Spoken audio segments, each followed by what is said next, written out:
Alright, so let's talk about interfaces and abstract classes.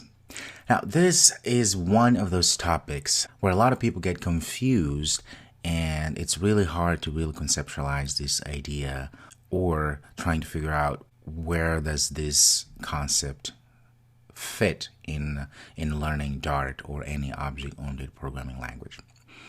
Now, the way I usually try to conceptualize the idea of abstracts and interfaces and advanced concepts in programming, is to think in terms of code reusability, which translate into software development, efficiency, and robustness, and so forth. So if this is your first time to ever hear these words, interfaces and abstract in programming, don't worry, I will do my best to explain what is the concept behind. So that way you can always rely on the basic understanding of these concepts. Now, suppose that we have animal, we've seen this before as our main class, and we have person inherits from animal, and of course we have then comedian, and we could have a clown as other concrete classes for our person, right? So comedian and clown, they both inherit from person, which in return inherits from animal. Now, what if we also wanted to have another class called is funny, right? So we have this other class called is funny, which essentially encapsulates the certain methods and attributes for a funny person or a funny feature, if you will, features. So naturally what we would do, we could just make sure that our comedian, because it's funny, he would want to inherit or extend is funny. Also, clown would go ahead and inherit is funny class as well.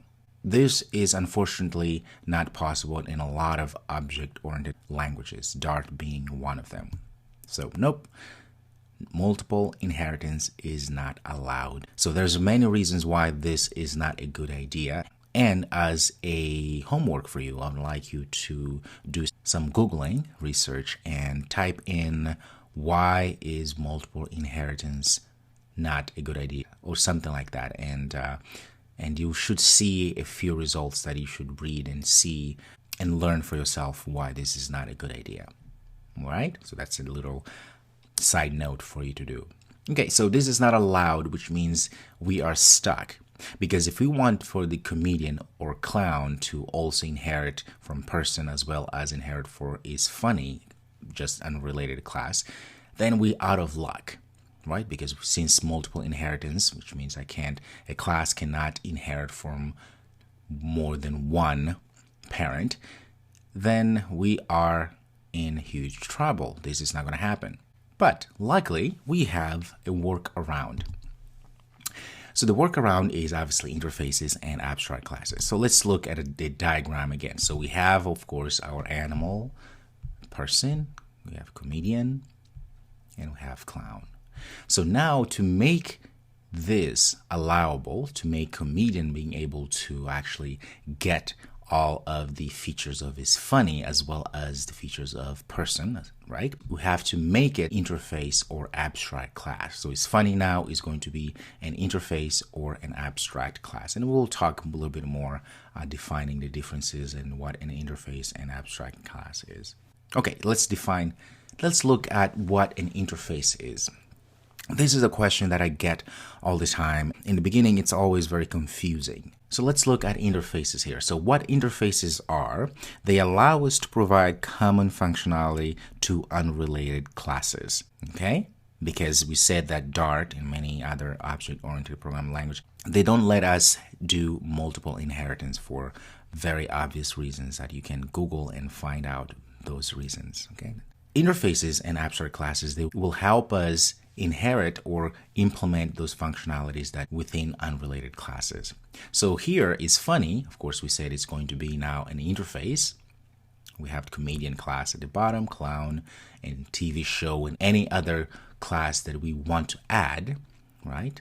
Because you notice TV show is certainly not related to anything that we have here. So now comedian, clown and TV show, they will implement is funny, which means they can now, on top of being able to inherit from, in this case, person, for a comedian, right, is a person, and clown is also a person, and TV show can be related to a different class. That doesn't matter. The interface is funny is just a very secluded class that puts together all of the common functionality, which can be then used in unrelated classes. So comedian and clown, they're kind of related because they are of type person. However, TV show, what is TV show? It's totally different type of class.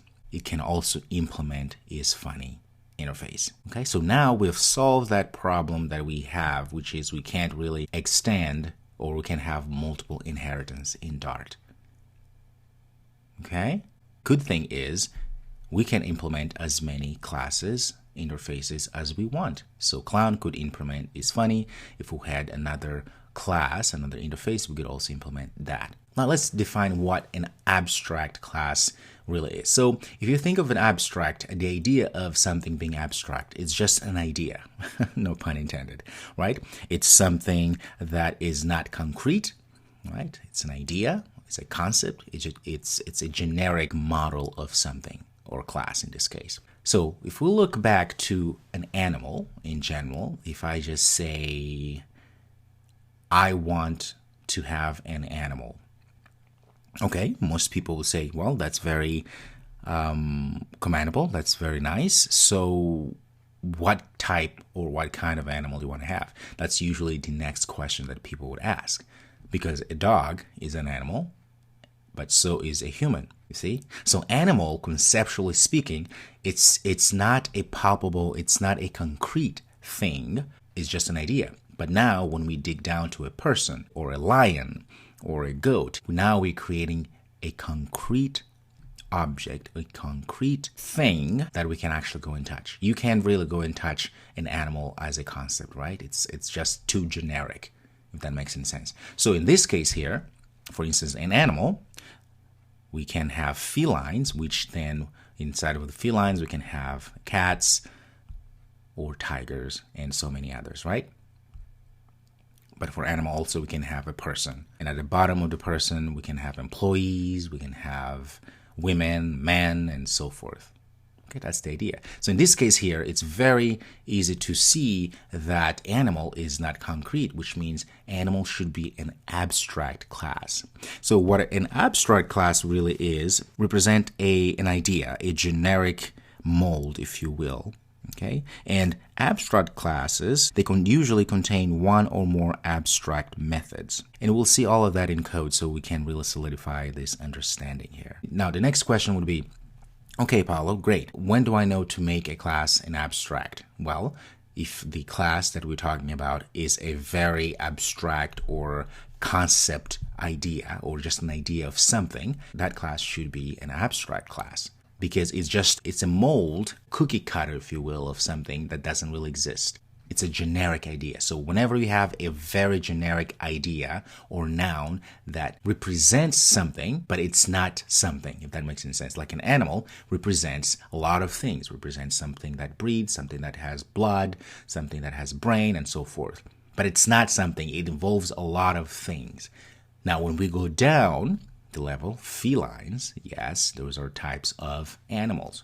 And even within the felines, to be more concrete, we have cats and tigers and so many other felines. That's how you can tell when to make a class an abstract or not. All right, so let's go ahead and fire up our IDE and start putting all of these concepts together. All right, I'll see you soon.